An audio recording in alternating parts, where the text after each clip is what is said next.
Hello students, আমরা চলে এসেছি পার্ট 2তে।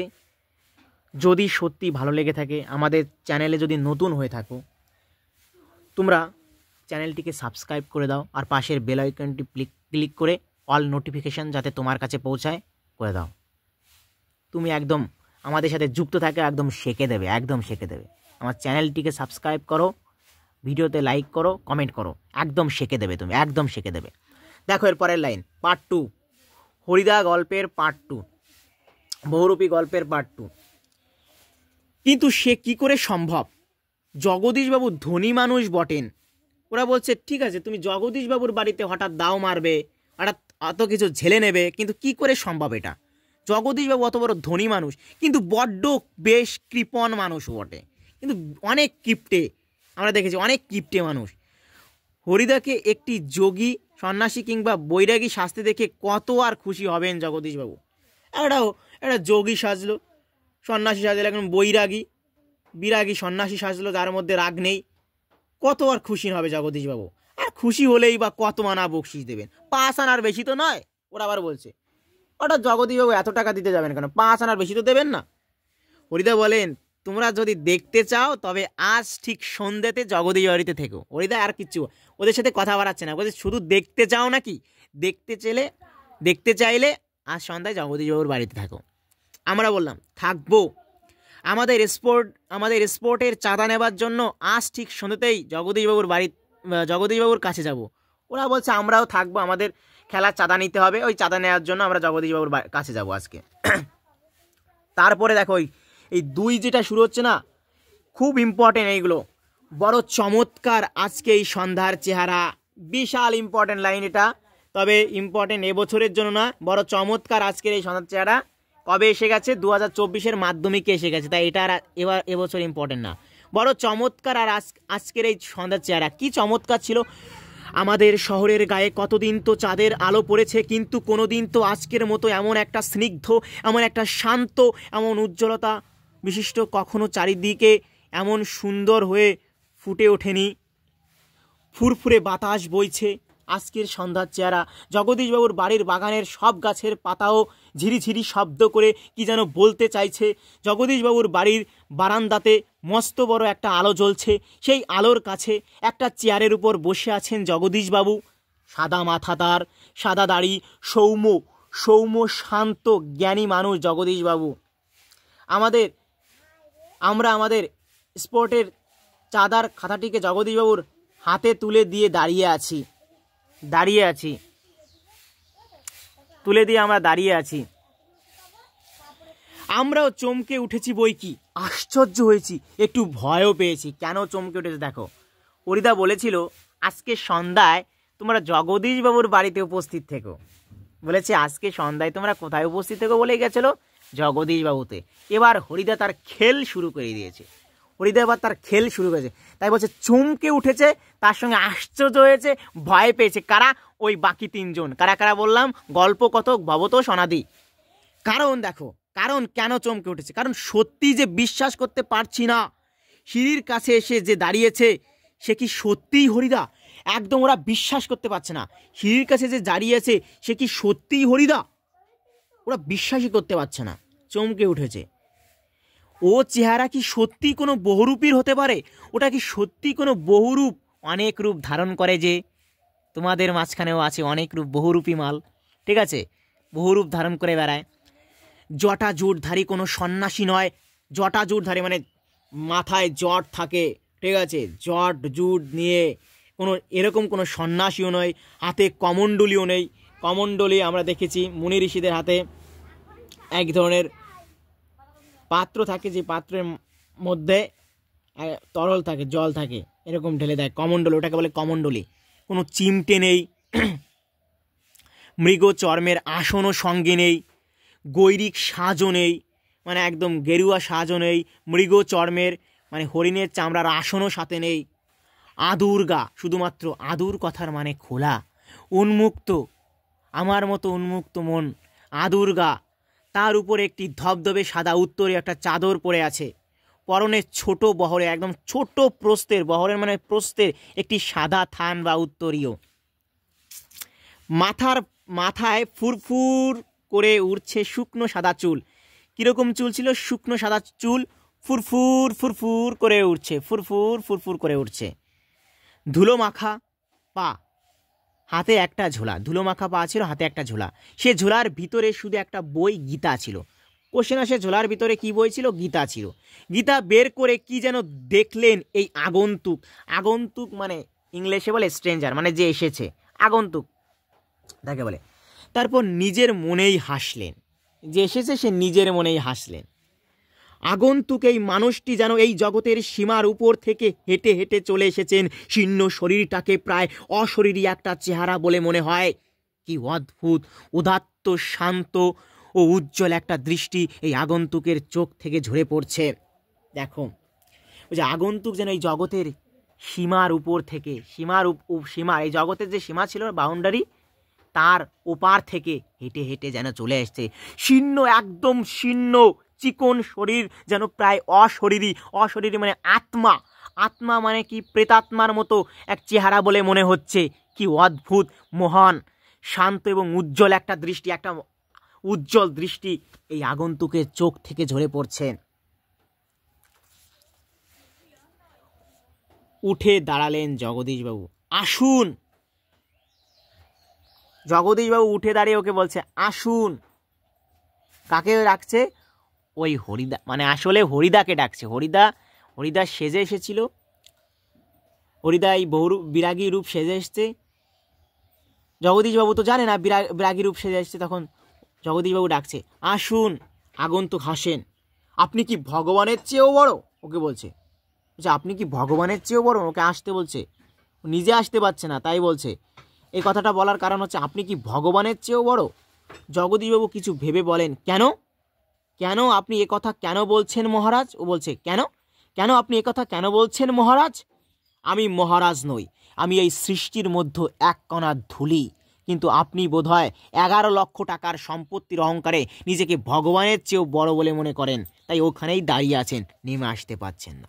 এই কেনর উত্তর পেয়ে গেলাম। কেন আপনি কি ভগবানের চেয়ে বড়, উত্তর পেয়ে গেলাম। এই যে এটা আসে, এইটা দিয়ে প্রশ্ন আসে, বলে আপনি কি ভগবানের চেয়েও বড়? কেন এ কথা বলা হয়েছে? ঘুরে ফিরে কোশ্চেন আসে, তো এই লাইনগুলো দিলেই হবে। তাই ওখানেই দাঁড়িয়েছে, নেমে আসতে পারছে না। সেই মুহূর্তে সিঁড়ি ধরে নেমে যান জগদীশবাবু। আমার অপরাধ হয়েছে, আপনি রাগ করবেন না। ও বলছে আমার অপরাধ হয়েছে, আপনি রাগ করবেন না। হরিদার ডায়লগগুলো দেখেছো? এইখানে ডায়লগগুলো আছে, আমি মহারাজ নই, আমি এই সৃষ্টির মধ্যে এক কণা ধুলি, কিন্তু আপনি বোধহয় 11 লক্ষ টাকার সম্পত্তির অহংকারে নিজেকে ভগবানের চেয়েও বড় মনে করেন, তাই নেমে আসতে পারছেন না। ও তখন বলছে আমার অপরাধ হয়েছে। জগদীশবাবু বলছে আপনি রাগ করবেন না, আপনি রাগ করবেন না। আগন্তুক আবার হাসেন, বলেন আমি বিরাগী, রাগ নামে কোনো রিপু আমার নেই। বলেনি আগে কোনো রিপু। বিরাগী মানে হচ্ছে যার রাগ নেই। রাগ কোনো রিপু, আমাদের দেহে অনেক রিপু আছে, রাগ, ক্রোধ, কাম, এরকম কতগুলো রিপু থাকে আমাদের দেহে। তার মধ্যে একটা রিপু হচ্ছে রাগ। বলছে রাগ নামে কোনো রিপু আমার শত্রু আমার দেহে নেই, আমি বিরাগী। ছিল একদিন, সেটা পূর্ব জন্মের কথা হরিদা বলছে। কাকে বলছে? জগদীশবাবুকে বলছে। জগদীশবাবু বলছে বলুন এখন আপনাকে কিভাবে সেবা করব?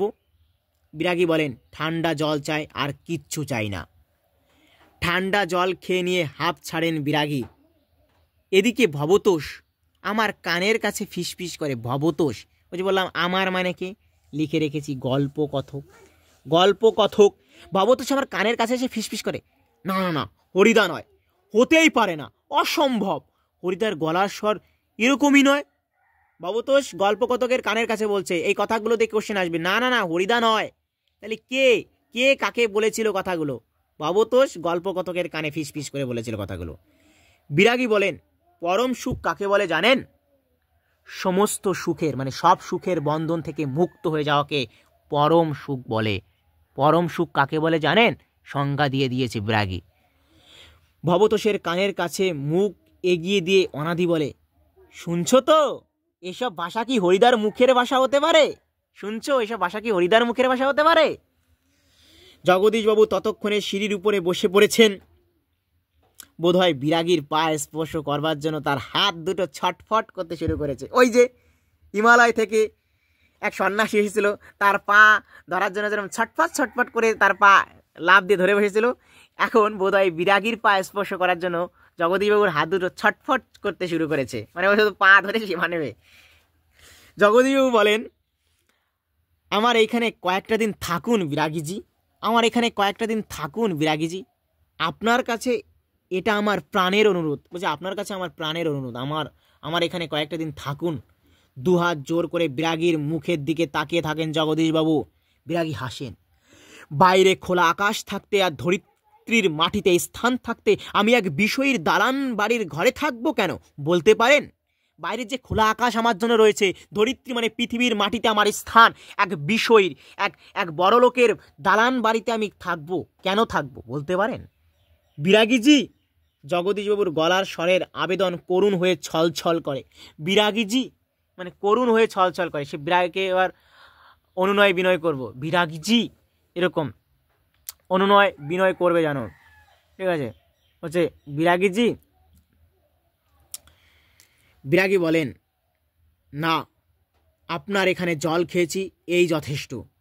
পরমাত্মা আপনার কল্যাণ করুন, কিন্তু আপনার এখানে থাকা আমার পক্ষে সম্ভব নয়। জগদীশবাবু বলছে, তবে অন্তত একটু কিছু আজ্ঞা করুন, যদি আপনাকে কোনো। বিরাগী বলছে, না না, আমি যার কাছে পড়ে আছি তিনি আপনার চেয়ে কিছু কম নন, কাজেই আপনার কাছে আমার তো কিছু চাইবার দরকার হয় না। তিনি আপনার চেয়ে কিছু কম নয়। তিনি মানে এখানে ভগবান ঈশ্বরের কথা বলা হয়েছে, তিনি আপনার থেকে কিছু কম নয়। জগদীশবাবু বলছে, তবে কিছু উপদেশ শুনিয়ে যান বিরাগীজি, নইলে আমি শান্তি পাবো না। কেন? প্রশ্ন আসে, কেন শান্তি পাবে না? উপদেশ শুনতে চায়। বিরাগী বলছে, ধন জন জৈবন কিছুই নয় জগদীশবাবু, ওসব হলো সুন্দর সুন্দর একটি বঞ্চনা, সত্যি সুন্দর সুন্দর একটি প্রতারণা, খুব সুন্দর প্রতারণা হচ্ছে এইগুলো। ধন জন যৌবন সুন্দর সুন্দর, একদম বিশ্বাসঘাতকতার ঊর্ধ্বে এগুলো করতে যাও, একদম সেই লেভেলের বিশ্বাসঘাতকতা পেয়ে ফিরবে। মন তাই ওসব দিকে নয়, মন প্রাণের সব আকাঙ্ক্ষা, মন প্রাণের সব ইচ্ছা নিয়ে শুধু সেই একজনের আপন হতে চেষ্টা করুন। সেই একজনের আপন হন, যাকে পেলে এই সৃষ্টির সব ঐশ্বর্য পাওয়া হয়ে যায়। যাকে পেলে সেই মন প্রাণ দিয়ে একজন সেই ঈশ্বরকে পাওয়ার চেষ্টা করুন। যাকে পেলে এই সৃষ্টির যিনি স্রষ্টা তাকে পাওয়ার চেষ্টা করুন, তাহলে এই সৃষ্টির সব ঐশ্বর্য তোমার পাওয়া হয়ে যাবে। আচ্ছা আমি চলি। জগদীশবাবু বলেন, আপনি একটা মিনিট থাকুন বিরাগীজি, সিঁড়ির উপরে অচঞ্চল হয়ে একটা মিনিট দাঁড়িয়ে রইলেন বিরাগী। অচঞ্চল মানে দুরন্ত নয়, একদম স্থির হয়ে দাঁড়িয়ে রইলেন বিরাগী যার রাগ নেই। আজকের চাঁদের আলোর চেয়েও স্নিগ্ধ হয়ে এক জ্যোৎস্না যেন বিরাগীর চোখ থেকে ঝরে পড়ছে। আজকের চাঁদের আলোর চেয়েও স্নিগ্ধ। ভবতোষ ফিসফিস করে, না না না, ওই রকম চোখ কি হরিদার চোখ হতে পারে? অসম্ভব। কে ফিসফিস করে বলছিল? ভবতোষ ফিসফিস করে বলছিল। কে ফিসফিস করে বলছিল? ভবতোষ ফিসফিস করে বলছিল। কি বলছিল? না না না না, ওই চোখ কি হরিদার চোখ হতে পারে? অসম্ভব। জগদীশবাবুর হাতে একটা থলির ভিতরে নোটের তাড়া, একদম কড়কড়ে নোটের তাড়া নিয়ে এসছে, মানে নোটের বান্ডেল নিয়ে এসছে। বিরাগীর পায়ের কাছে থলিটাকে রেখে দিয়ে ব্যাকুল স্বরে প্রার্থনা করেন জগদীশবাবু, এই প্রণামী, এই সামান্য 101 টাকা গ্রহণ করে আমাকে শান্তি দান করুন বিরাগীজি। আপনার তীর্থ ভ্রমণের জন্য এই টাকা আমি দিলাম। দেখো, হরিদা তো বহুরূপী সেজে বিরাগী সেজে এসেছে, সে তো টাকা নিতে পারতো, টাকা নেয়নি, কারণ তার শিল্পের প্রতি ভালোবাসা, শিল্পের প্রতি নিষ্ঠা রয়েছে। আমরা পড়বো শিল্পের প্রতি ভালোবাসা, নিষ্ঠা। সে টাকা নেয়নি, সে টাকা দিতে সারা বছর চলে যেত, সে টাকা নেয়নি, বরং সে তার শিল্পকে ভালোবাসে, সে তার ঢংকে নষ্ট করতে চায়নি, তাই বলছে। বিরাগী হাসেন, হরিদা হাসেন। আমার বুকের ভিতরের যেসব তীর্থ, আমার বুকের মধ্যে যেসব তীর্থ রয়েছে, ভ্রমণ করে দেখবার তো কোনো দরকার হয় না। জগদীশবাবু বলছে, আমার অনুরোধ বিরাগীজি, আমার অনুরোধ। বিরাগী বলেন, আমি যেমন অনায়াসে ধুলো মারিয়ে চলে যেতে পারি, তেমনি অনায়াসে সোনাও মারিয়ে চলে যেতে পারি। আমি ধুলো যেরকম, পায়ের ধুলো যেরকম মারিয়ে চলে যাই, এরকম সোনাও আমি মারিয়ে চলে যেতে পারি, সোনাও আমি মারিয়ে চলে যেতে পারি। বলতে বলতে সিঁড়ি থেকে নেমে গেলেন বিরাগী। 101 টাকার থলিটা সিঁড়ির উপরেই পড়ে রইল। সেদিকে ভুলেও একবার তাকালেন না বিরাগী। দেখো, সেদিকে একবারও তাকালেন না। ওদেরকে বলেছিল, ভাই আমি সেকে রেখে দেবো, এমন ঝাড়া ঝাড়বো, এমন ঝালা ঝাড়বো, জগদীশবাবুর বাড়ি থেকে আমার সারা বছর চলে যাবে। তবে জগদীশবাবুর বাড়িতে গেলেন হরিদা, বিরাগী সাজলেন, তার শিল্পের প্রতি নিষ্ঠা দেখিয়ে টাকা না নিয়ে চলে আসলেন। সেদিকে ভুলেও একবার তাকালেন না বিরাগী। কতটা শিল্পের প্রতি নিষ্ঠা ছিল তার। এবার ওকে বলছে, কি বলেছে দেখো।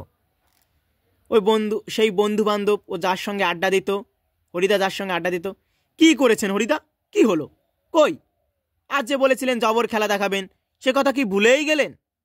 আজকের সন্ধ্যাটা ঘরে বসেই কাটিয়ে দিলেন কেন? ওরা বলছে। বলতে বলতে আমরা সবাই হরিদার ঘরের ভিতরে ঢুকলাম।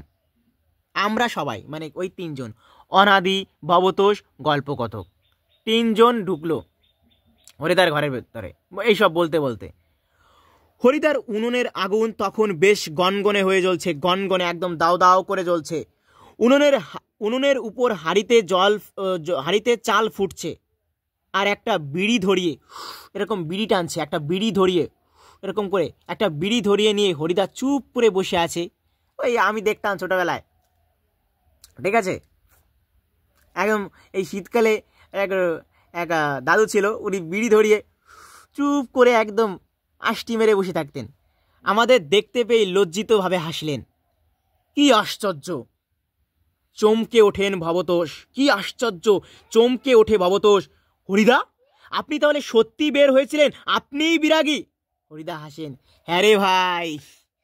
বলছে আপনিই বিরাগী? হ্যাঁ রে ভাই, আপনিই বিরাগী দেখে কোশ্চেন আসে, কি আশ্চর্য থেকে কোশ্চেন আসে, এগুলো খুঁজে পেতে তোমার সুবিধা হবে। একবার শুধু আলোচনা দেখে যাও ভাই, একদম শেখে রেখে দেবে। যখন টেস্ট পেপার বেরোবে না, একদম তুমি বাংলা 1 নাম্বার শর্ট কোশ্চেন সব শেখে রেখে দেবে। আমি এই পয়েন্টগুলো দিয়ে রেখেছি, একবার দেখে যাও, তোমার খুঁজতে সুবিধা হবে, পড়তে সুবিধা হবে। তুমি শুধু একবার আলোচনাটা দেখে যাও। ওই তো সেই সাদা উত্তরীয়টা পড়ে রয়েছে মাদুরের উপর, আর সেই ঝোলাটা, আর সেই গীতা। এবার দেখতে পেয়েছে ওরা। অনাদি বলে, অনাদি কি বলে, এই লাইনগুলোতেই আন্ডারলাইন করলাম, এই স্টার মারা। অনাদি বলে, এটা কি কাণ্ড করলেন হরিদা, জগদীশবাবু তো অত টাকা সাধলেন, অথচ আপনি একেবারে খাঁটি সন্ন্যাসীর মতো সব তুচ্ছ করে সরে পড়লেন। এইসব কি করলেন হরিদা, খাঁটি সন্ন্যাসীর মতো সব তুচ্ছ করে সরে পড়লেন। হরিদা বলছে, কি করব বল, ইচ্ছেই হলো না, শত হোক। দেখছো কথা, কি করব বল, ইচ্ছেই হয়নি বলে, ইচ্ছেই হয় নাই, শত হোক। মমতা বলছে, কি শত হোক, কি এর উত্তর, এই যে কি শত হোক, কি এর উত্তরে পাবে এবার, শত হোক এর উত্তর এবার পাবে। দেখো উত্তর কিভাবে পায়। শতক, হরিদা বলছে, শত হোক একজন বিরাগী সন্ন্যাসী হয়ে টাকা ফাঁকা কি করে স্পর্শ করি বল, বিরাগী সন্ন্যাসী বলে। আরে আসলে তো হরিদা বিরাগী সন্ন্যাসী নাই, জাস্ট সেজেছে। তবু তার শিল্পের প্রতি নিষ্ঠাটা দেখো। কি করি বল, শত হোক একজন বিরাগী সন্ন্যাসী হয়ে টাকা ফাঁকা কি করে স্পর্শ করি। তাতে যে আমার ঢং নষ্ট হয়ে যায়, তাতে যে আমার ঢং নষ্ট হয়ে যায়, ওর ঢং নষ্ট হয়ে যায়, তাতে ওর ঢং নষ্ট হয়ে যায়। কি অদ্ভুত কথা বললেন হরিদা, তার শিল্প নষ্ট হয়ে যায়। শিল্পের প্রতি একান্ত ভালোবাসা, একান্ত নিষ্ঠা ছিল, তার শিল্প নাকি নষ্ট হয়ে যাবে টাকা নিলে। সে তো আসল বিরাগী নয়, সে তো আসল সন্ন্যাসী সাজেনি, বিরাগী সাজেনি, সে তো বহুরূপী। তবু সে টাকাটা নেয়নি, কারণ তার শিল্প নষ্ট হয়ে যাবে। কি অদ্ভুত কথা বললেন হরিদা। হরিদার এ কথার সঙ্গে তর্ক করা চলে না, আর বুঝতে অসুবিধা নেই। হরিদার জীবনের ভাতের হাঁড়ি মাঝে মাঝে শুধু জল ফুটেই সারা হবে, এটাও বুঝতে বাকি রইল না।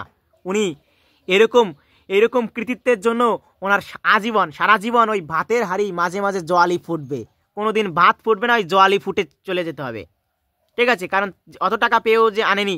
অদৃষ্ট কখনো হরিদার এই ভুল ক্ষমা করবেন না, অদৃষ্ট যা দেখা যায় না। ও ওরে, এত টাকা পড়েছিল তবু সে আনেনি, অদৃষ্ট হরিদার এই ভুল কখনো ক্ষমা করবে না বলছে। অনাদি বলে, কিন্তু আপনি কি জগদীশবাবুর কাছে গিয়ে আর কখনো চেঁচিয়ে হেসে ওঠেন হরিদা? চেঁচিয়ে? হ্যাঁ যাবই তো, না গিয়ে উপায় কি, গিয়ে অন্তত বকশিসটা তো দাবি করতে হবে। বকশিস? চেঁচিয়ে ওঠে বাবতোষ। বকশিস? সেটা তো বড় জোর 8 আনা কিংবা 10 আনা। হরিদা বিড়ি মুখে দিয়ে লজ্জিতভাবে হাসেন। বিড়ি মুখে দিয়ে এবার এরকম শ্যাক করে টান মারছে, আর লজ্জিত হবে, একটু লজ্জাবে হাসেন। কি আর করা যাবে বল, খাঁটি মানুষ তো নয়। কি লাইন বাবা, কি লাইন, কি ভাই দেখো ভাই, কি লাইন। কি আর করা যাবে বল, খাঁটি মানুষ তো নয়, এই বহুরূপের জীবন। এর চেয়ে বেশি কি আশা করতে পারে আমাদের জীবন, এই জীবন।